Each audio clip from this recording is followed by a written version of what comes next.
Genesis chapter 11 ஆதியாகமும் 11ஆம் அதிகாரத்துக்கு வருவோம். எல்லாம் 12வது அதிகாரத்தில் தான் ஆரம்பிப்பாங்க.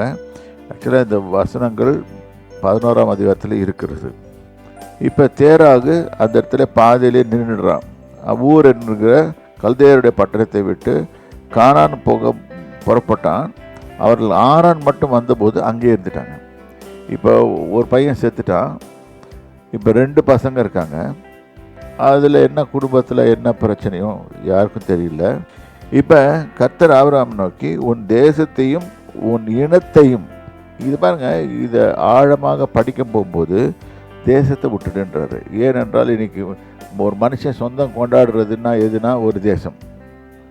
ஆனால் இதெல்லாம் இருக்கும், இதெல்லாம் விட்டுடுன்னு தான் கர்த்தர் சொல்கிறாரு. விட்டு தகப்பன் வீட்டையும், அடுத்தது தகப்பன் வீட்டை, என் தகப்பன் வீடு, இதுதான் greatest thing calling of all. கர்த்தர் என்ன சொல்கிறார், நீ எல்லாத்தையும் விட்டுடு, நான் உனக்கு தகப்பனாக இருக்கிறேன், நான் உன்னை வழி நடத்துகிறேன். அதை விட்டு நான் உனக்கு காண்பிக்கும் தேசத்துக்கு போ. 4 கமாண்டு கொடுக்குறாரு. 1, உன் தேசத்தை விட்டுடு. 2, உன் இனத்தை விட்டுடு. உன் தகப்பன் வீட்டையும் விட்டுடு. அப்புறம் நான் உனக்கு காண்பிக்கும் தேசத்துக்கு போ. 4 கமாண்டு கொடுக்குறாரு. இது ஒரு கிரேட்டஸ்ட் காலிங். ஓல்ட் கவர்னட்டில் விஸ்தரிக்கப்பட்ட பியூட்டிஃபுல் காலிங். இந்த காரியத்தை நீ செய்தாயானால் நான் உனக்கு கீழ்கண்டவாறு உன்னை ஆசீர்வதிப்பேன். அதுதான் சொல்கிறாரு. 2வது வசனம் வாசிங்க. நான் உன்னை பெரிய உன்னை ஆசீர்வதித்து உன் பேரை பெருமைப்படுத்துவேன். நீ ஆசீர்வாதமாய் இருப்பாய். உன்னை ஆசீர்வதிக்கிறவர்களை ஆசீர்வதிப்பேன், உன்னை சபிக்கிறவனை சபிப்பேன். பூமியில் உள்ள வம்சங்கள் எல்லாம் உனக்குள் ஆசீர்வதிக்கப்படும் என்றார். சரி, இந்த இடத்துல 4 கண்டிஷன்ஸு, 7 ஆசீர்வாதங்கள். 7 ஆசீர்வாதங்களை கர்த்தர் கொடுக்குறாரு. இப்போ இந்த 7 ஆசீர்வாதங்கள் என்ன? நான் உன்னை பெரிய ஜாதியாக்குவேன். 2வது, உன்னை ஆசீர்வதிப்பேன், உன் பேரை பெருமைப்படுத்துவேன். அப்புறம் நீ ஆசீர்வாதமாக இருப்பாய். நீ தொட்டால் எல்லாமே ஆசீர்வாதமாக இருக்கும். ஓகே. உன்னை ஆசீர்வதிக்கிறவர்களை ஆசீர்வதிப்பேன், உன்னை சபிக்கிறவர்களை சபிப்பேன். 6, பூமியில் உள்ள வம்சங்கள் எல்லாம் உனக்குள் ஆசீர்வதிக்கப்பட்டிருக்கும். இது கடைசி அவர் சொல்கிறது கிறிஸ்து இயேசுவை பற்றிய முன்னடையாளமாக சொல்கிறார். இயேசு கிறிஸ்து ஆபிரகாமுடைய சந்ததியில் வந்தார்.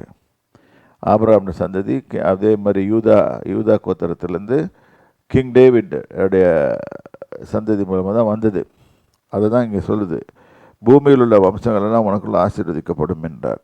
அப்போ கர்த்தர் எத்தனை வருஷங்களுக்கு முன்பாக ஒரு மனுஷனை பேர் சொல்லி அழைத்து அவனுக்கு உரிய என்ன நடக்க போகுதுன்னு சொல்லி ஓரளவு தான் சொல்கிறாரு, ஆனால் முழுசாக சொல்ல. ஆனால் அவருடைய பிளான், அவருடைய திட்டங்கள் மகா பெரியவைகளாக இருக்கிறது.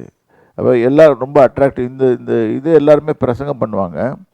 உன்னை பெரிய ஜாதி ஆக்கின்னு சொன்னால் ரொம்ப சந்தோஷமாக இருக்கும் எல்லாருக்கும். பெரிய ஜாதி ஆக்கினா பெரிய ஆளாக்கினா. இன்றைக்கி பெரிய ஆளாகணுன்றதுக்காக தான் எல்லாமே செய்கிறது. அது சினிமா நடிகனாக இருந்தாலும் சரி, யாராக இருந்தாலும் சரி, எல்லாம் பெரிய ஆளாகணும். இங்கே பெரிய ஒரு மனுஷனை பெரிய ஆளாக்குகிறவர் கர்த்தர். இது நல்லா புரிஞ்சுக்கோங்க. உன்னை பெரிய ஜாதியாக்கி உன்னை ஆசீர்வதித்து உன் பேரை பெருமைப்படுத்துவேன். அப்போ புகழ், பேர், இது எல்லாமே வர்றது யார்கிட்ட வருது? சோர்ஸ் யார்? தேவனாய் கர்த்தர். அவர்கிட்ட தான் வருது. பேரை பெருமைப்படுத்துவேன், நீ ஆசீர்வாதமாக இருப்பாய். You shall be a blessing. இங்கிலீஷில் அப்படி தான் போட்டிருக்கோம், you shall be a blessing. அப்புறம் உன்னை ஆசீர்வதிக்கிறவளை ஆசீர்வதிப்பேன். யாராவது ஆபிரகாமை ஆசீர்வதிச்சா அவளை ஆசீர்வதி. இன்னி வரைக்கும் அந்த ஆசீர்வாதம் இஸ்ரேல் மேரில் இருக்குது. இஸ்ரேலை ஆசீர்வதிப்பதே கர்த்தருக்கு பிரியம் என்று பீலேயாம் கண்டான்னு போட்டிருக்கு. ஸோ இந்த இடத்துல உன்னை ஆசீர்வதிக்கிறவர்களை ஆசீர்வதிப்பேன், உன்னை சபிக்கிறவர்களை சபிப்பேன். ஸ்ட்ரைட் ஃபார்வர்ட் இதாக இருக்குது, கண்டிஷன் பிளஸ்ஸிங்காக இருக்குது. இது யாராவது நம்ம திட்டினா அவன் சபிக்கப்பட்டிருப்பான். அடுத்தது பூமியில் உள்ள வம்சங்கள் எல்லாம் உனக்குள்ள ஆசீர்வதிக்கப்பட்டிருக்கோம். எப்பவுமே இது காலிங். இதோட முடிக்கிறேன் நான். காலிங்கை உங்கள் காலிங்கை நினச்சிக்கோங்க.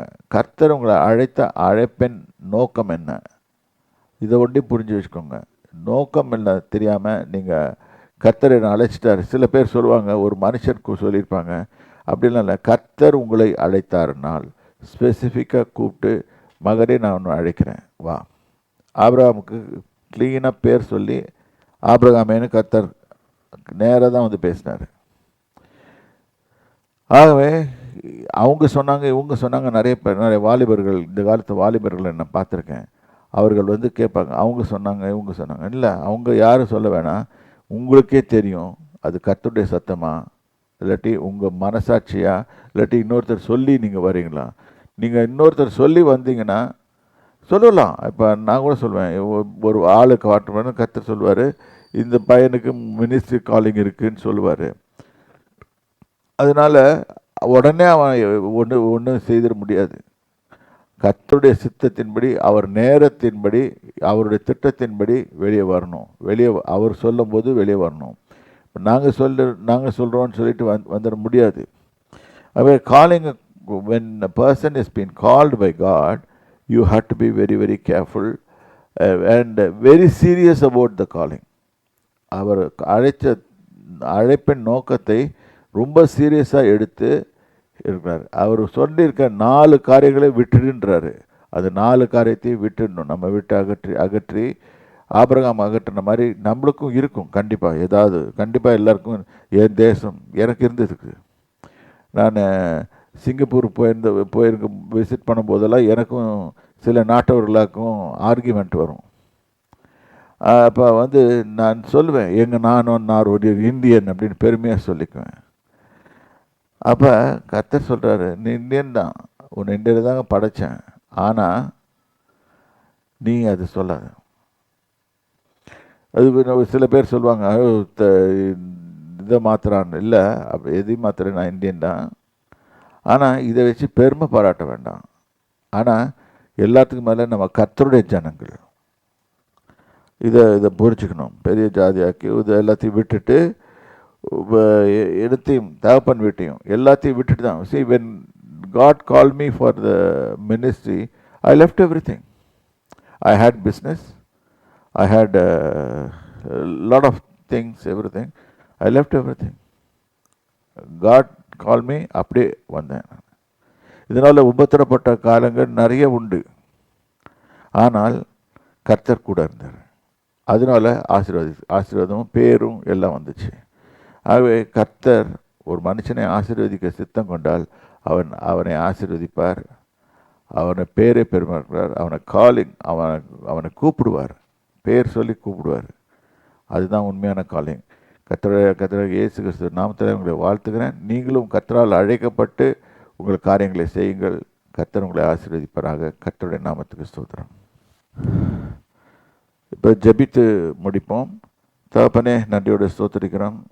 இப்பொழுதும் இந்த உங்கள் காலிங்கை பற்றி நாங்கள் படித்தோம், வாசித்தோம். என் தேவனாய் கர்த்தாவே, ஒவ்வொரு மனிதனுக்கும் நீர் காலிங் வைத்திருக்கிறீர். அவன் பிறக்கும்போதே, தாயின் வயிற்றிலிருந்து பிறக்கும்போதே அவனுக்கு கூப்பிட்டு தான், அழைத்து தான் இருக்கிறீர்.